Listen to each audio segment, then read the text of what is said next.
विद्यार्थियों, हार्दिक स्वागत। और आज आपका टॉपिक है कालीबंगा। इस हड़प्पा सभ्यता के नगरों की श्रृंखला में आज मैं आपसे तीसरा टॉपिक कालीबंगा डिस्कस करने जा रहा हूं। क्रमशः मैं आपसे धौलावीरा, लोथल, कोटदीजी, इस तरह तमाम नगरों को डिस्कस करूंगा। हड़प्पा सभ्यता का तीसरा सर्वाधिक महत्वपूर्ण नगर कालीबंगा, जिसकी पहचान संभावित तीसरी राजधानी के रूप में की गई है। आपको ध्यान रखना चाहिए, पहली दो राजधानियां जैसे कि स्टुअर्ट पिगट ने एक स्टेटमेंट दिया है जिसमें उन्होंने कहा कि हड़प्पा और मोहनजोदड़ो एक विस्तृत साम्राज्य की दो जुड़वां राजधानियां थीं। Twins capital of big empire, एक विस्तृत साम्राज्य की दो जुड़वां राजधानियां हड़प्पा और मोहनजोदड़ो। जबकि कालीबंगा की पहचान तीसरी राजधानी के रूप में की गई है और सामान्य तौर पर कालीबंगा का शाब्दिक अर्थ है काले रंग की चूड़ियां। जैसा कि आपको पता है, कालीबंगा के नगर विन्यास की एक बहुत महत्वपूर्ण विशिष्टता है कि इसका निचला नगर टीला भी एक पृथक सुरक्षा प्राचीर से घिरा हुआ था। ये एकमात्र अपवाद है। आपको पता है कि सामान्य तौर पे हड़प्पा सभ्यता के नगर दो खंडों में विभाजित होते थे और दुर्ग टीला हमेशा सुरक्षा प्राचीर से घिरा होता था।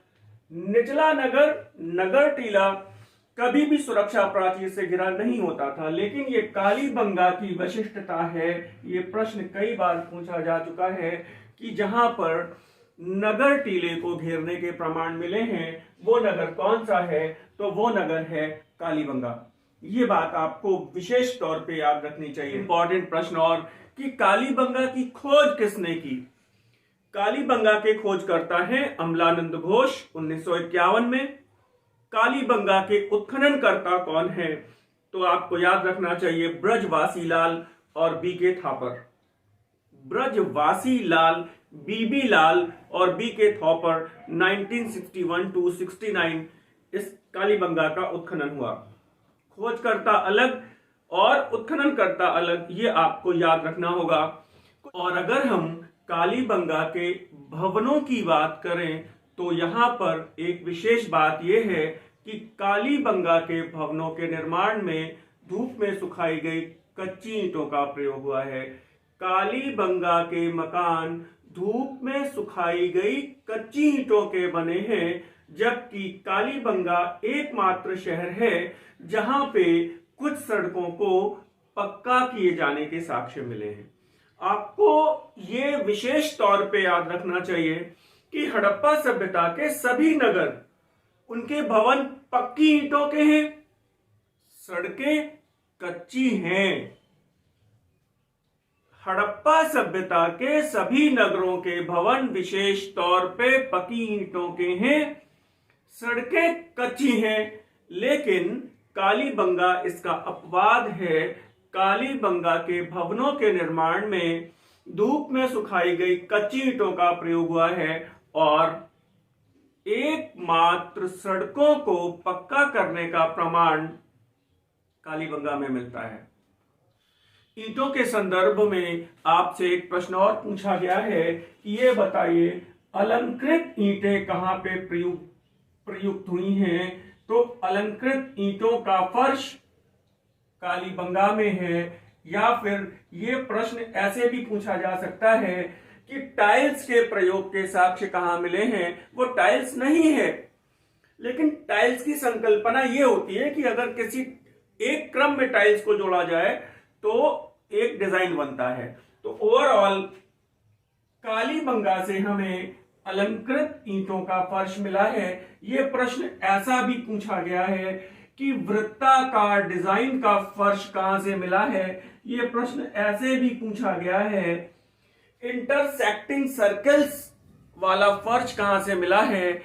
यह प्रश्न ऐसे भी पूछा गया है प्रतिच्छेदी वृत्त अलंकरण के साक्ष्य कहां मिले हैं। आई रिपीट, प्रतिच्छेदी वृत्त अलंकरण के साक्ष्य ईंटों पर कहां से मिले हैं? तो इट इज फ्रॉम कालीबंगा। आपको ध्यान रखना चाहिए। भवन कच्ची ईंटों के हैं, लेकिन पकी ईंटों का प्रयोग कुओं में हुआ है, कुओं की आंतरिक दीवारों में हुआ है, घर की दहलीजों में हुआ है, और कुछ जगहों पर पकी ईंटें बिछाकर सड़कों को पक्का करने का प्रयास किया गया है।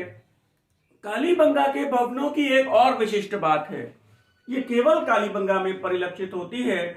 यहां पर एक पल्ले के किवाड़ के साक्ष्य मिले हैं। जैसा कि आप समझ पाते हैं, गांवों में किवाड़ 2 पल्ले के होते हैं, बीच से खुलते हैं, और शहरों में आप देखिए कि किवाड़ एक साइड से खुलता है, एक पल्ले वाले किवाड़।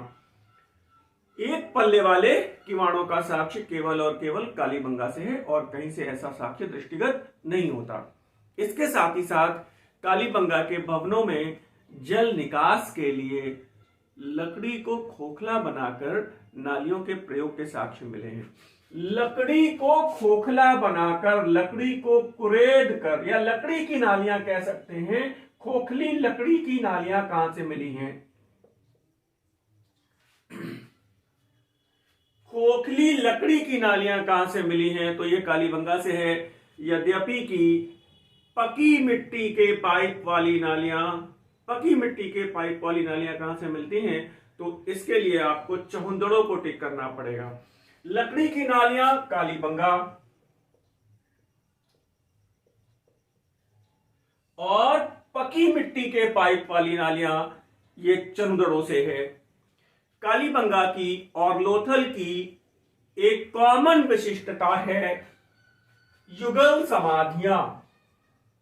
कालीबंगा और लोथल की एक कॉमन विशिष्टता है युगल समाधियां, अर्थात ऐसी कब्रें जिनमें एक साथ 2 शवों को रखा गया है। तो युगल समाधियों वाला बड़ा कॉमन प्रश्न है, अक्सर करके पूछा गया है, और अब तो बड़ी कॉमन बात हो गई, कहां से मिलता है? तो युगल समाधियां कालीबंगा और लोथल से हैं। इसके साथ ही साथ लोथल और कालीबंगा की एक कॉमन बात और है, और वो है अग्निवेदियां। अग्निकुंड, हवन कुंड, ऐसे कुछ भी करके पूछ सकता है आपसे। तो लोथल और कालीबंगा के संदर्भ में आपको याद रखना चाहिए 2 कॉमन बातें, युगल समाधियां और अग्निवेदियां कहां से मिलती हैं? लोथल और कालीबंगा से मिलती है। कालीबंगा से एक प्रश्न और पूछा जाता है, यह बताइए कि सर जुता हुआ खेत कहां से मिला है? तो कालीबंगा से प्राक सैंधव स्तर का एक जुता हुआ खेत मिला है। प्राक सैंधव स्तर पे एक जुते हुए खेत के साक्ष्य मिले हुए हैं, जिसमें सरसों और चना बोया गया था। इसमें सरसों और चना बोया गया था। आपको ध्यान रखना चाहिए, भारतीय इतिहास में यह मिश्रित खेती का पहला उदाहरण है। भारतीय इतिहास में यह मिश्रित खेती का पहला उदाहरण है, जिसमें सरसों और चना एक साथ बोया गया था। जुता हुआ खेत कहां से मिलता है? यह कालीबंगा से मिलता है। प्राक सैंधव स्तर का है, जिसमें सरसों और चना बोया गया था।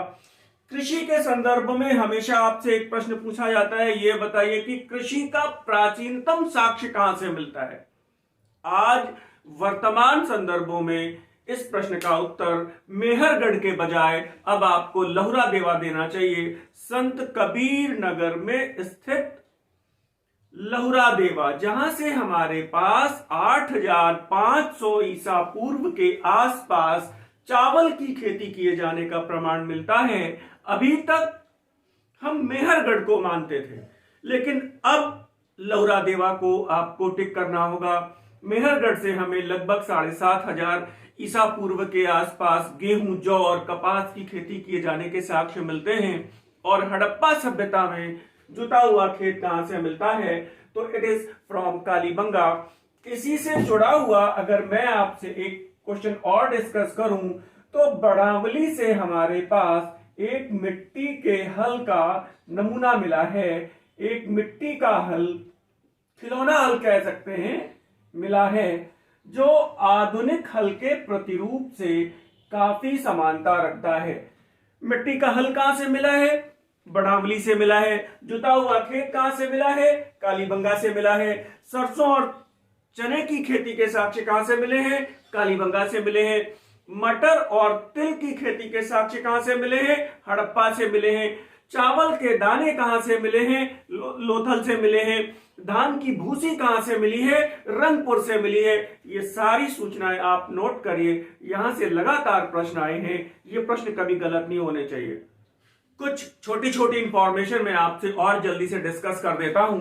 आपसे ये भी पूछा गया है कि ये बताइए व्याघ्र अंकित मुहर कहां से मिली है? ये एकमात्र है, बाघ के अंकन वाली एकमात्र मुहर कालीबंगा से मिली है, जबकि बाघ का अंकन सामूहिक रूप से पशुपति शिव की मुहर पर भी हुआ है। पशुपति शिव की मुहर आपको पता है मोहनजोदड़ो से मिलती है, लेकिन केवल एक व्यक्तिगत रूप में एक सिंगल बाघ के अंकन वाली मुहर तो वो कालीबंगा से मिलती है। और आपको ये भी ध्यान रखना चाहिए कि हड़प्पा सभ्यता की मुहरें वर्गाकार हैं, आयताकार हैं। बेलनाकार मुहरें हड़प्पा सभ्यता में कदापि नहीं मिलती। इसका अपवाद भी केवल कालीबंगा से मिलता है।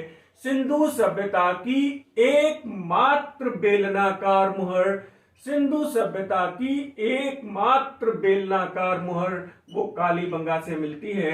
ये प्रश्न भी आपको याद रखना चाहिए कि बेलनाकार मुहर कहां से मिली है, तो इट इज फ्रॉम कालीबंगा। बेलनाकार मुहर कालीबंगा। हड़प्पा सभ्यता की मुहरों का आकार वर्गाकार और आयताकार। कालीबंगा से ही हमको भूकंप के साक्ष्य मिले हैं, कालीबंगा से ही हमको तंदूर के चूल्हे के साक्ष्य मिले हैं, और कालीबंगा से ही हमको ऊंट का कंकाल मिलता है। ऊंट का कंकाल कालीबंगा, घोड़े का कंकाल सुरकोटदा, गधे का कंकाल हड़प्पा। ये सारी बातें आपको याद रखनी चाहिए। मैंने महत्वपूर्ण बातें आपसे डिस्कस कर दी हैं। शीघ्र ही अगले नगर को लेकर उपस्थित होता हूं। धन्यवाद।